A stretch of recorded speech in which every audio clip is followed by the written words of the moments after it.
Bluestars Prophecy, Chapter 5, Part 2. Not bad. Don't help me out, but lift your tail a little.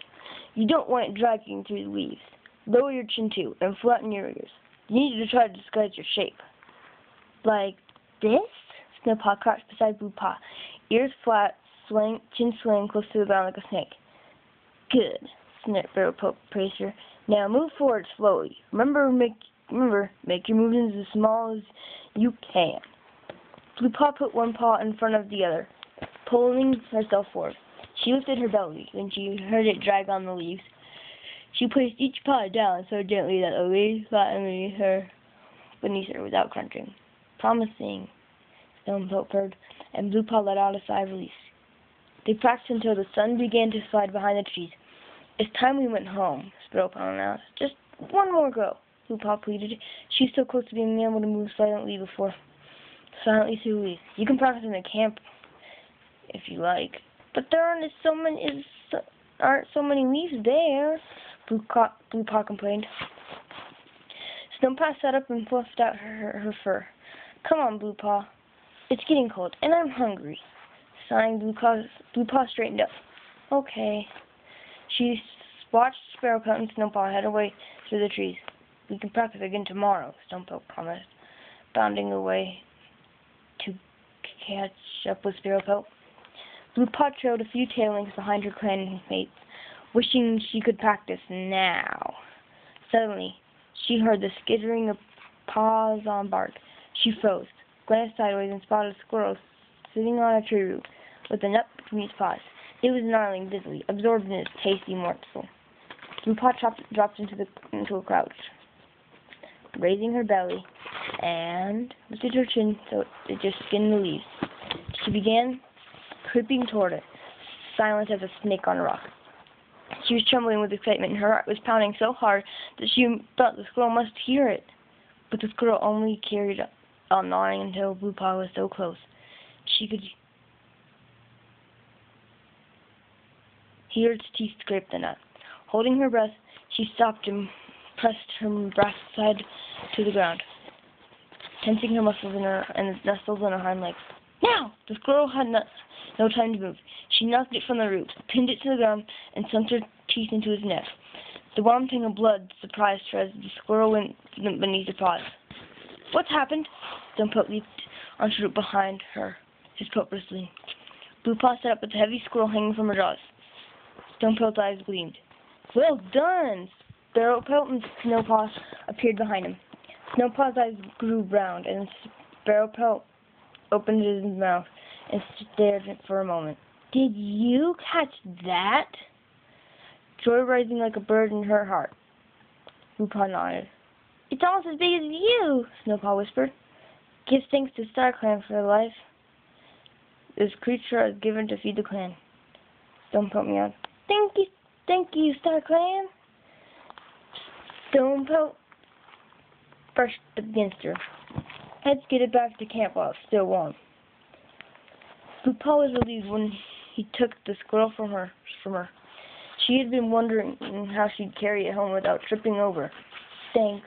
She trotted happily past him and headed for the ravine.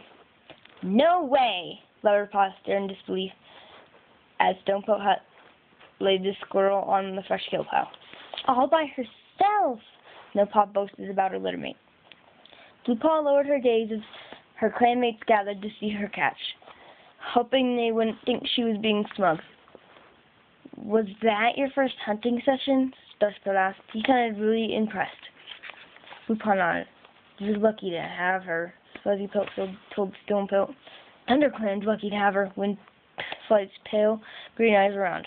I don't remember any practice catching prey on my first try. Bluepaw scanned the camp. Where was Stormtail? Had he seen what she'd caught? Frustration pricked her poke when she realized that he was nowhere to be seen, and there was fresh scent of him in camp. There was no fresh scent of him in camp. He must have gone out with the dusk patrol. She felt Moonflower's mother brush her cheek. I'm so proud, she whispered. I'm going to catch something tomorrow, Snowpoke promised. I'm going to catch something tomorrow, Snowpoke promised.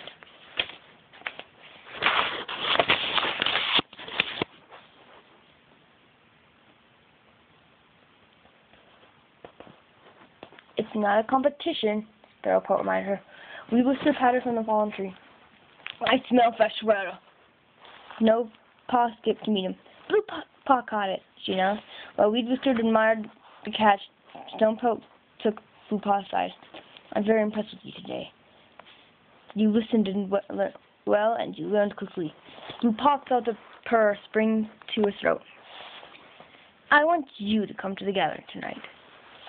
Bluepaw gulped. She had been an apprentice for only 2 days. Was she ready to meet the other clans?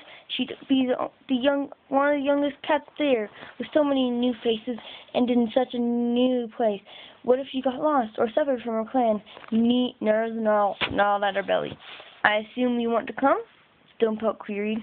Bluepaw nodded at once. She wasn't going to turn down an opportunity like this, no matter how scary it seemed. Good. Now get some food and rest as much as you can. We'll leave when it gets dark. A light breeze made the gorse fairy whisper in the moonlight, and the rising stars turned the dense silver. Warriors were gathered at the camp entrance, ready to leave. Bluepaw felt a worm of anxiety in her belly. Would she be able to keep up? She'd had a nap, but her legs were still so tired from the hunt. I wish I were going with you, Snowpaw flicked her tail crossly. I wish you were going with me, too, Bluepaw mewed. Windflight was nudging the Silkit back toward the nursery. It'll be your turn soon enough. But I'm almost as big as Bluepaw, and she's going, the Silkit complained. You're not an apprentice, Windflight reminded him.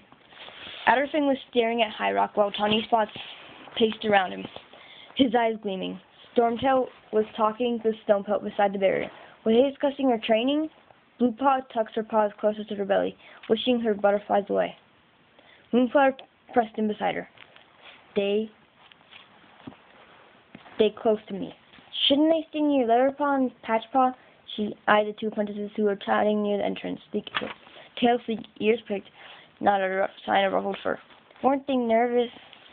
Next time, Moonflower advised, once you know what to do. What to do? Alarm shot through Bluepaw. Was she supposed to do something? I mean, Moonflower gazed back sympathetically. How to behave. How should I behave? The gathering is held under a truce. For the night of the full moon, we are on. We are one clan. So as long as Silverpoke shines,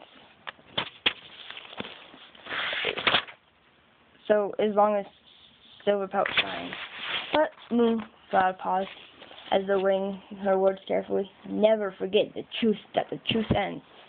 Bluepaw tipped her head to one side. Tomorrow we will be rivals again, Moonflower explained. Don't say anything that might weaken your clan, and don't make friends with cats you may face in battle one day. Bluepaw nodded eagerly. She couldn't imagine speaking to a cat from another clan, let alone making friends. The Lichen swished at the entrance to Pinestar's den. Sunfall, who had been sitting outside, got to his paws as the ThunderClan leader patted out. All ready? Pinestar asked him. Sunfall glanced at the cat's gathered by entrance and nodded. Come on, then. Pinestar headed across the clearing, head high, as his clanmates parted to let him through. Will you challenge WindClan about the stealing Adderfang's mew? Silenced the clan. Pinestar paused and gazed around his warriors. I will mention that we found blood, and warn all the clans that prey inside our borders belongs to ThunderClan. Windflight and Swiftbreeze nodded in agreement, but Adderfang narrowed his eyes. Pinestar glared at the model tabby. I won't accuse WindClan, his mew was firm, and Adderfang did not reply as Pinestar marched past him and headed out of camp. Bluepaw stood staring at her clanmates as her clanmates began to stream through the tunnel. Come on, little one, Moonflower nudged her forward. You'll be fine. Remember everything so you can tell me about it. Remember everything so you can tell me about it, Snowpaw called as Bluepaw followed her mother to the entrance. I'll stay awake till you get back.